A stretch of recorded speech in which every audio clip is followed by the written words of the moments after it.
Comprenez qu'il y a des personnes qui sont entrées dans des hôtels, qui ont laissé leur destinée là-bas. Il y a des personnes qui sont entrées dans des hôtels, qui ont laissé leur étoile là-bas. Pourquoi? Parce que toute la chambre est mystiquement préparée. Toute la chambre a été préparée de sorte à ce que quand tu entres là et que tu sortes, tu ne sois plus la même personne. Il y a des personnes qui sont entrées dans des hôtels, qui sont sorties avec esprit des eaux, mari ou femme de nuit. Qu'est-ce que tu fais quand tu entres dans un hôtel? Qu'est-ce que tu fais quand tu entres dans un lieu où tu dois dormir pour la première fois? Tu consacres ce lieu à Dieu, à Jésus-Christ. Tu consacres ce lieu à Jésus-Christ. Tu ne commences pas à déballer tes affaires, tu ne commences pas à déballer tes bagages.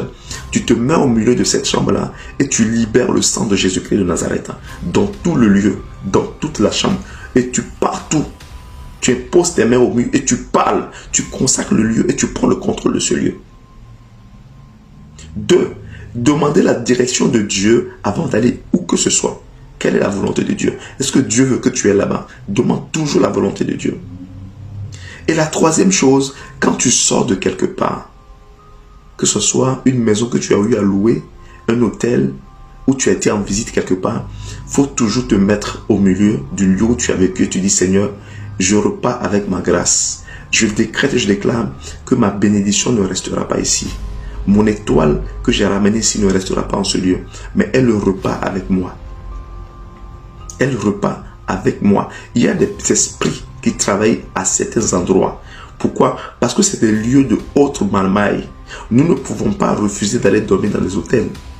Moi, en premier, quand je pars en mission, je dors dans des hôtels, mais je pose des actions prophétiques. Le monde là dans lequel on est, ce n'est pas un monde à la vue, c'est un monde avant tout spirituel. Et c'est le monde spirituel qui contrôle le monde physique. Ne va plus dormir dans un lieu comme ça. Tu viens, tu poses tes affaires, tu te couches. Non, tu consacres le lieu là à Jésus-Christ.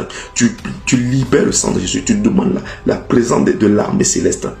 Tu demandes à l'Esprit de Dieu de prendre le contrôle du lieu où tu foules. Nous devons non seulement être vigilants, mais nous devons compter sur la grâce de Dieu, sur la puissance du sang de Jésus-Christ et sur la puissance de la résurrection. Cela nous accordera beaucoup de victoires.